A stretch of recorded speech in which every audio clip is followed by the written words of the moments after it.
Good morning students.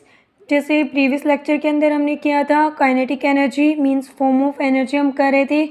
उसके अंदर हमने काइनेटिक एनर्जी को पढ़ लिया था। काइनेटिक एनर्जी किसकी वजह से होती है? Due to motion of the object, मतलब आपकी ऑब्जेक्ट मोशन में होगी तो उसके साथ एसोसिएटेड होगी आपकी काइनेटिक एनर्जी।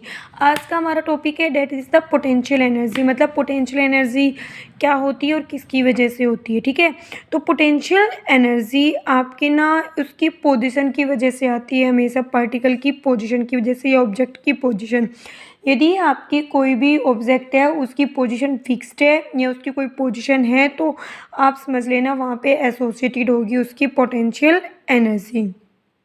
ठीक है, अब यहाँ देखो जैसे कि स्प्रिंग सिस्टम का ले रहे हैं। स्प्रिंग सिस्टम हमने किया था कि जैसे जब हम स्प्रिंग को जैसे ऐसे वो करते हैं, इलोंगनेट करते हैं। ठीक है, तो जैसे मान लो इसको हम इलोंगनेट कर रहे हैं तो वो इलोंगनेट आप दोनों तरफ से उसको इस साइड, मतलब इस साइड से दोनों हैंड से उसको पकड़कर उसको स्ट्रेच कर रहे हो तभी वो इलोंगनेट होती है। तो उस इलोंगनेशन की वजह से मतलब क्या है, हम उसके ऊपर वर्क कर रहे हैं तभी वो इलोंगनेट हुआ है।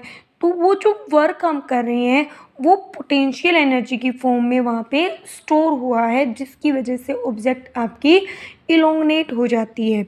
ठीक है, अब वर्क डन प्रीवियस लेक्चर के अंदर हमने किया था, क्या होता है? Change in kinetic energy. और पोटेंशियल एनर्जी की फॉर्म में आप देखोगे वर्क डन होता है पोटेंशियल एनर्जी की वजह से। अब the energy gets stored due to the work done on the object. The energy transfer to an object is stored as a potential energy if it is not used to cause a change in velocity or speed of object। Means क्या है, यदि आप मतलब work कर रहे हो और वो वर्क आपकी ऑब्जेक्ट के अंदर मतलब वेलोसिटी को चेंज नहीं कर रहा हो, मतलब वेलोसिटी नहीं लेके आ रहा हो, तो वो वर्क आपका उसकी पोजीशन मतलब पोटेंशियल एनर्जी की फॉर्म में स्टोर हो जाता है। You transfer energy when you stretch A rubber band. और हम जैसे कि रबर बैंड को स्ट्रेच करते हैं तो मतलब हम एनर्जी को ट्रांसफ़र कर रहे हैं। द एनर्जी चाहे आप उसको ट्रांसफ़र करो या उससे लो, एनर्जी हमेशा वर्क की फॉर्म में होती है। The energy transfer to the band is its potential energy. देखो हम उसको स्ट्रेच कर रहे हैं, मतलब उसको हम एनर्जी दे रहे हैं। वो एनर्जी हम क्या किसकी फॉर्म में दे रहे हैं? उसकी पोटेंशियल एनर्जी की फॉर्म में। You do work while winding the key of a toy car. The energy transfer to the spring inside is stored as a potential. देखो क्योंकि स्प्रिंग को भी क्या हम स्ट्रेच करते हैं, कंप्रेस्ड करते हैं, मतलब जो वर्क करते हैं वो वर्क उस स्प्रिंग के अंदर स्टोर होता है as a potential energy. The potential energy possessed by the object is the energy present in it by virtue of its position और configuration। मीन्स पोटेंशियल एनर्जी वो एनर्जी होती है जो ऑब्जेक्ट के अंदर प्रेजेंट होती है उसकी पोजीशन और कॉन्फ़िगरेशन की वजह से। ओके, उसके बाद आपका नेक्स्ट टॉपिक है potential energy of an object at A height. मतलब जब एक हाइट के ऊपर, जैसे एक ऑब्जेक्ट को हमने ग्राउंड पे रखा है, उसी को जब हम हाइट पे लेके जाते हैं तो वहाँ पे देखो उसकी पोजीशन चेंज हुई है। ठीक है, तो वहाँ पे आपकी क्या है? पोटेंशियल एनर्जी होगी, तो उसकी वैल्यू क्या होगी? An object increases it's energy when raised through a height.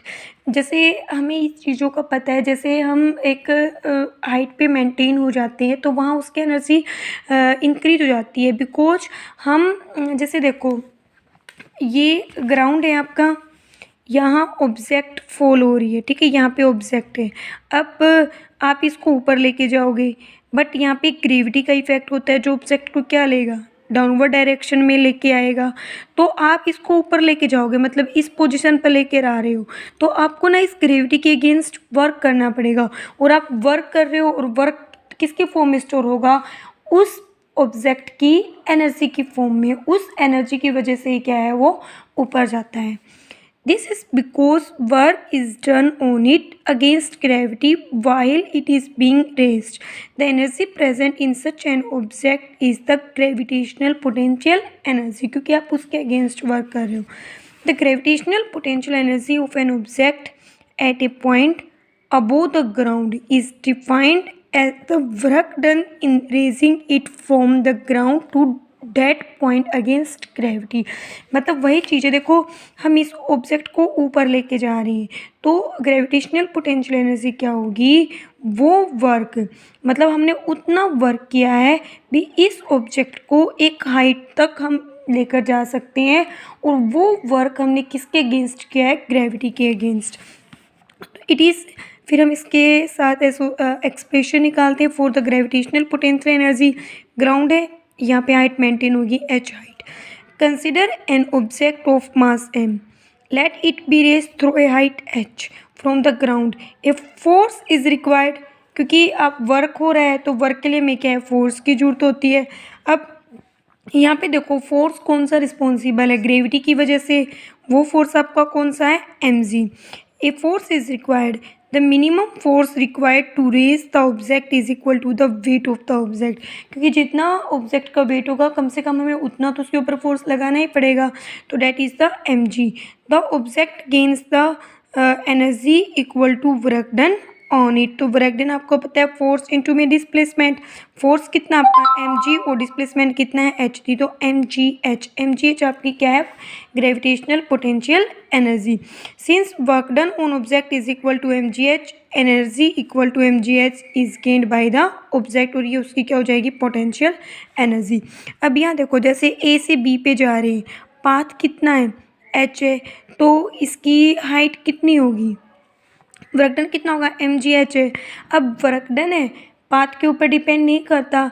अब इस पाथ में भी क्या है, इन दोनों के बीच की हाइट कितनी है, h ही है, चाहे आप कैसे भी जाओ, ठीक है, और वर्क डन पाथ के ऊपर डिपेंड नहीं करता, तो इन दोनों केसेस के अंदर जो ग्रेविटेशनल पोटेंशियल एनर्जी है वो सेम ही रहेगी, डेट इज़ द mgh।